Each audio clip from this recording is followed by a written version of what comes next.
see. Sweet home! Well done. We're going to do that 2 more times, so the last one's going to be the best one.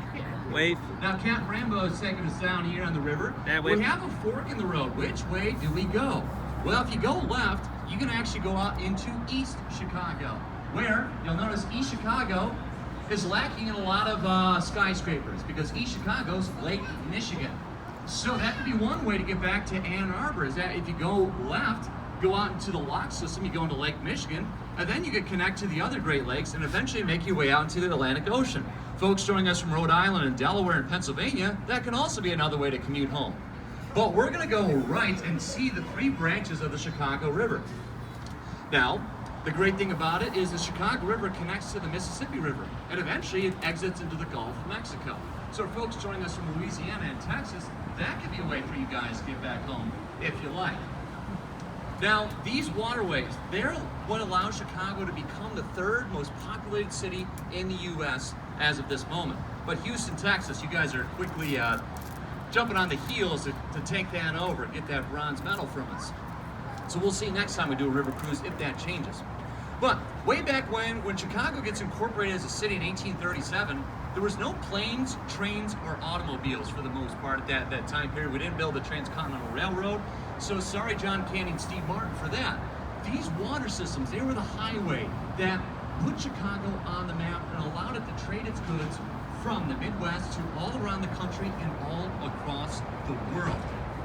And who is the visionary? What we view as a founder of Chicago is the now namesake of this highway.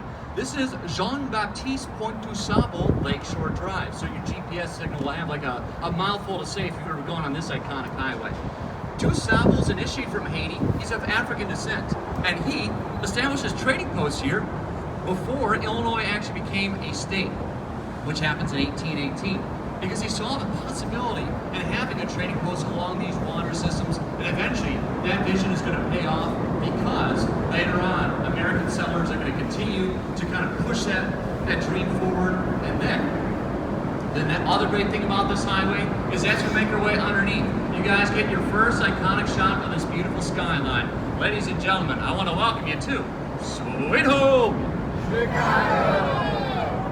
Now, when you go back home, we want to make sure you guys are savant of the skyline and be able to explain what you're seeing in these wonderful photos that you're going to be explaining to friends and family. Well, if you look to your left, take a look at the blue wavy goddess. It looks like it's out of a Dr. Seuss novel. That is the Second City Saint. She's the 3rd tallest building here in Chicago skyline, but it's also the reigning, defending, tallest building in the world, designed by a woman. And that star architect, her name is Jeannie Gang, and she is from Chicago. And that building, St. Regis Tower. Now, these buildings, these skylines, are actually designed to sway a couple inches in either direction due to the tension of the wind pushing against them. That's normal here in the Windy City, or in what we're called the Windy City later on. So to help prevent these buildings from swaying too much due to the tension of the wind, you're going to see 3 different feats in engineering. One of the most unique ones on St. Regis Tower is look on the tallest tower. On the 83rd and 84th floor, you'll notice there's no windows or glass on those floors. That is not an accident. That is not those 2 floors are not under construction. They're actually designed to allow the wind to blow not against the building, but blow through the building. Hence the name, blow-through floors. Now we'll go from the 3rd tallest building here in Chicago to the 2nd tallest building in Chicago, directly in front of us. That's Trump International Hotel and Tower, built in 2009. Now you'll notice there are these 3 setbacks that go from the right, these portions that kind of jut out from the right, then to the left, then to the right again. So this represents a style called contextualism. Think about it like the U.S. Gymnastics team that wins a lot of gold medals throughout the years. And it's kind of viewed like that as the idea of teamwork makes the dream work. Because with contextualism, the goal is to flatter what's around you, the natural man-made context. Now that first setback is the same height as the white clock tower building next to it, the Wrigley building. The second setback is the same height as Matherd Tower that looks like a white rocket ship that you can't see yet, but I'll point it out to you when we pass it. And then the third setback is the same height as the AMA building behind Trump Tower. Contextualism, flatter the natural and man-made context. Have like puzzle pieces that fit together to make for a beautiful, picturesque skyline. But now let's bring your attention to the left-hand side. You can remember good old TLC in the late 90s that told us to not go chasing waterfalls, but this building you can't ignore because you'll see Aqua Tower actually looks like these white balconies are cascading and water falling down. Now, Aqua Tower, built in 2009, also by Jeannie Gang, that also did St. Regis Tower. Those balconies are all tailor-made to each individual unit. The whole idea is to prevent too much sunlight from getting into your room so that you use less air conditioning, and thus you use less electricity. So Aqua Tower is one of several acronyms, or designations that's called LEED, an acronym standing for Leadership in Energy and Environmental Design, a designation that buildings can receive for being more conscientious of energy consumption.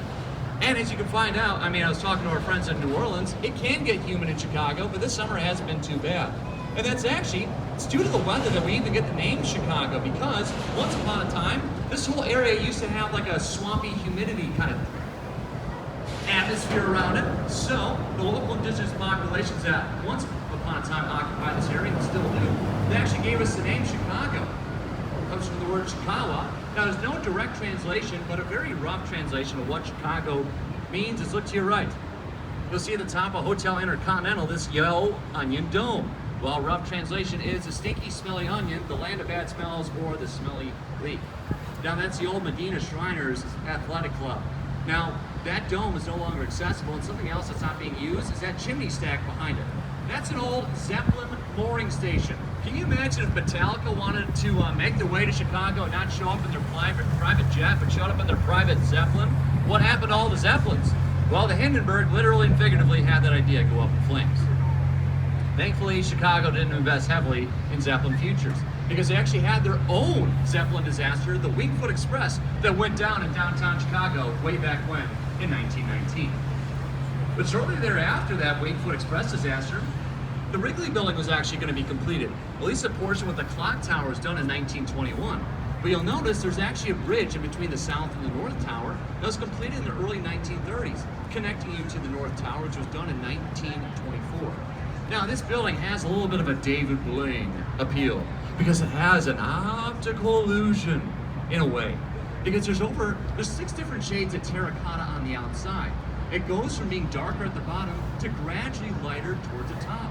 Makes it look like the building is taller than it actually is. Now, terracottas, you can see some ornamental design on the outside of the building, but specifically why they use terracotta, well, it's fire resistant.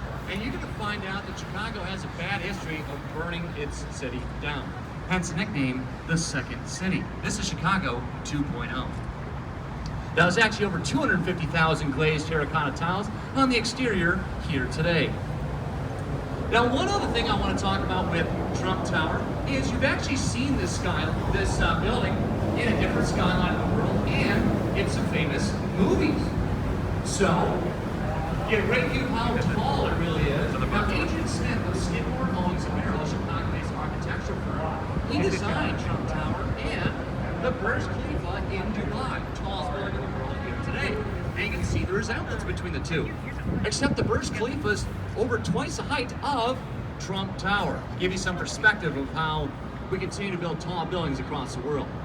You've also seen this building under construction at the end of the 2008 classic, The Dark Knight, when the Batman and Joker are battling it out inside that building under construction, overlooking Lake Michigan or Gotham City. Again, Trump Tower. Also, in case you were looking to see where that rocket ship building was, that you couldn't see before, there should be on the left-hand side, Mather Tower. Kind of looks like we have a telescope or a kaleidoscope up there. Good plug for the Adler Planetarium if you like anything. It also looks like a rocket ship. So if you like your space, there you go. But then keeping up with our Batman motif, on your left-hand side, take a look at the wedding cake building. We have these ornate crowns on each corner, and then the main crown up the middle. That's officially the Jewelers Building. And in the 2005 classic, Batman Begins, the Cape Crusader was actually going to be brooding over Gotham City below, and on top of one of those domes. But sadly, that building was going to be destroyed by Michael Bay in the movie Transformers: Dark Side of the Moon. Since then, we haven't allowed Michael Bay to come back to Chicago. He's been in exile. He's kept destroying our skyline. But now, let's take a look at how Chicago evolves its architecture from black boxes to white corn cobs. On your right, you'll see the AMA building. This is the last building designed by famous German architect Ludwig Mies van der Rohe. He was also going to be a teacher because he was the mentor of Bertrand Goldberg that designed the iconic corn cobs, or also what we like to call the Bob Newhart Towers. Sadly, Bob Newhart passed away here a couple weeks, but if you remember from the opening scene, those are two of the most iconic buildings that were there in the intro credits. Now, the official name of the corn cobs is the Marina City Towers, because if you look to your right, there's a marina underneath the buildings, and they represent what's called a city within a city. You see, in the mid-20th century, people didn't really live in downtown Chicago. There wasn't enough infrastructure or entertainment to keep people here. So, he brought the entertainment to you. Because these buildings are chock full of amenities. You can see above the marina, there's an area for you to grab some fine dining restaurant. You can valet park your car. You can find grocery stores and shopping centers and bowling alleys and office space and gyms. At one point in time, they had a skating rink. They had the iconic Chicago House of Blues music venue. But I gotta say, that can be quite perilous to live here because once upon a time, somebody actually drove their car off the edge into the river down below. Wow. In the 1980 movie The Hunter, starring Steve McQueen. Sorry, I took that dramatic pause from Captain Rambo. He taught me well. But it's an old teacher trick to see if you guys are paying attention. And you guys are, so I appreciate that. Now that's actually why you're not allowed to park yourself. It has to be valet parked at Marina City. Then on the left-hand side, let's take a look at 77 West Wacker. You'll see this building with the blue glass and the white vertical columns. Follow those white columns all the way to the tippity top and you'll see a triangular roof. That's called a pediment and is often popularized in ancient Greek-style architecture. Now what's on display is what's called neoclassical, a new take on an old architectural design. A way to show flattery and appreciation for the past and history. And one of the few international architects that we'll see on the river cruise here today, that was Ricardo Bofill of Spain, that designed 77 West Wacker. And then follow your attention down from 77 West Wacker and look at eye level to the Chicago Riverwalk. This is about 1.3 miles long, and it was a $112 million makeover that received in 2016, with the whole goal of bringing Chicagoans and domestic and international guests alike closer to the river. But sadly, Chicago's history with its natural ecosystem is quite challenging because way back in the 1800s and for most of the 1900s, we viewed this river system as an alleyway like other major metropolitan areas did. They just viewed their natural ecosystems as something that can be exploited or not really cared too much about. Now if you look to your right, you'll see this brick building. That is the Reed Murdoch. Now this is a commercial building here today and actually has some fine dining restaurants here where you can find Encyclopedia Britannica and Whirlpool have some offices on the inside. But like I said, it began as a warehouse because you didn't really see commercial or residential buildings along the river. Because why would you? Who'd want to live or work alongside an alleyway, a sewage system? But then you'll see, how does that change? Well, it's your right. You'll see another one of those LEED certified buildings. 300 North LaSalle, and you can see where that Leadership in Energy and Environmental Design plaque is at eye level. You'll see that little gold circle on the railings. Now, Chicago actually has the most LEED certified residential buildings of any city in the United States here today. That just goes to show you the continued effort to really be more mindful and better stewards of how we care for the natural ecosystem. So Chicago loves its nature. And they also love their history because we're about to go underneath the Wells Street Bridge. This is actually an exact replica of the bridge that stood here for over 90 years before they replaced it with a bridge with more modern materials, but it's clearly trying to mimic the previous architectural style. So Chicago loves its history and they love their architecture. Look to your right-hand side, ladies and gentlemen, and behold the most prolific architecture style on the river cruise here today. It represents the glitz, glamour, sophistication, and class of the roaring 1920s. This is Art Deco. And you have my permission to go ooh and ah if you like. Ooh, ah. Thank you for flattering me on that. Now you can see the repetitive patterns, the deep inset windows forming vertical racing stripes. Kind of looks like a pinstripe suit that was popularized in the time period, the Great Gatsby age. The polished Indiana limestone on the outside, the turreted domes on the corner. How beautiful is this building? Well, it's so beautiful that the pet dispensers are always looking right at it. Those pet dispensers are the merchandise princes. People such as Montgomery Ward, Marshall Field, and Sears. And what are they looking at? The Merchandise Mart. Now, later on tonight, you're probably going to be doing the same thing as those Pezza Spencers. You're going to be looking at that building, and I'll tell you why in a moment. But now, let's leave the old Roaring Twenties behind us and enter the new Roaring Twenties of contemporary age. Ladies and gentlemen, get those eyes up, cameras up, because you're about to enter a world of pure imagination. Because all the buildings around you right now were built in the past 7 to 8 years. Welcome to Wolf Point. Now there's one building not built in the past 7 to 8 years, so I did tell a little bit of a fib. That building there to your left, that curves of the Chicago River, was built in 1983. But you know that building, not as 333 West Wacker, which is what we call it here today, but you know that as Ferris Bueller's dad's office building from Ferris Bueller's Day Off. But then, later on, if you're looking for some great nightlife in Chicago, sometimes people like to pair wine with cheese. Well, here's how you do it like in Chicago, real classy. If you look to your left, you'll see 150 North Riverside. That looks like a martini glass. What do you pair a martini with? Why, a giant Hot Pocket, of course. So that's Chicago classiness 101. Now, these two buildings, they have very unique shapes. You can clearly see that building there to the left is very narrow at the bottom, gradually gets wider. And this building has a symmetrical curvilinear bottom and curvilinear top. 150 North Riverside and River Point have those unique designs due to the train lines that cut underneath the lot space. If you guys look at eye level, that concrete wall with those porthole windows overlooking the river, they have exhaust fans on the interior because those Amtrak and Metro lines are going south to Union Station. Later on, hopefully you get a chance to see that not all trains go underground, they also go above ground on elevated train lines. But now, I want to give you a little bit more about the history about Wolf Point. Without Wolf Point, Chicago does not become the city that it is. This is where we have the junction of the three branches meeting. We just went down the main branch, now we're going up the north branch, and soon we'll head down the south branch. See how they kind of all interconnect. So south, if you go further south, that's where it later links up with the Mississippi River. Now I mentioned that Chicago had a lot of economic activity flowing through these waters. Well, what was it? Well, Illinois and the Great Plains and the Midwest tends to be a little more flat. Not as much forest area here. Now, probably not the most pretty in terms of that, if you like mountains and forests, but it is very conducive to farming, agriculture, and livestock. Now, Chicago had the Union stockyards and slaughterhouses on the south side, which gave us the moniker from Carl Sandburg of being the hog butcher capital of the world.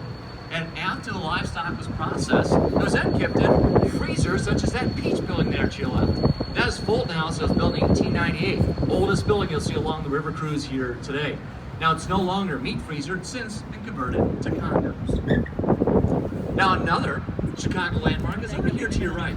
Let's examine the Carroll Street Bridge. Now you'll notice that it's raised up. It still is lowered once a year for maintenance. But here's how they operate it to raise up and lower. If you look behind the bridge, you'll see this giant slab of concrete with that yellow and green coloration on the outside. That's called a concrete conway.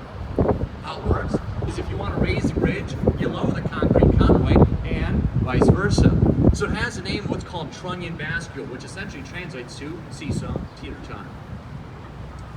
Let's make your attention here to the left-hand side and see how architecture represents Chicagoans' values. You'll examine the river cottages designed by Harry Weiss, who loved his nautical themes, as denoted by the porthole windows at eye level and the triangular panes of glass that look like sails on the roof. Now, these four cottages, when they were built in the latter half of the 20th century, they were kind of criticized by Chicagoans. They're like, well, who would ever want to live alongside a polluted water system? Don't you know, it's disgusting. Well, examine how that changes. If you look to your right, you'll see the East Bank Club built in 1980. Once upon a time, Barack Obama and Oprah Winfrey used to be Zumba buddies out of here because they used to work out of here once upon a time. But notice how it's actually oriented to turn its back on the river because it treats us like something that should be avoided. Can you imagine if I did the entire narration with my back towards it? Kind of disrespectful, no?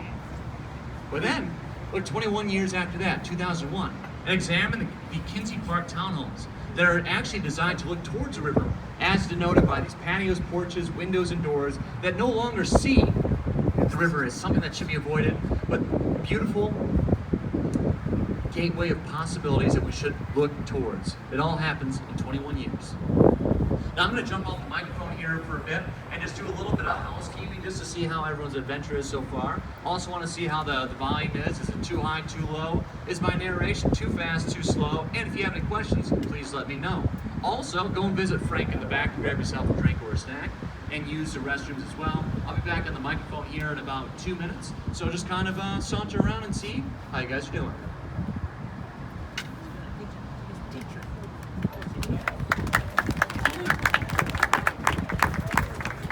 I can just kick the feet up to the next one. Here, hold it. We wait. Oh, look, see here, these Wait. kayaks. People were written these kayaks. Okay. You see, look. What?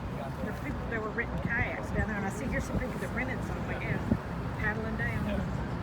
Living life on the edge here, getting run over by Paddling down the one of sewer. these shorelines.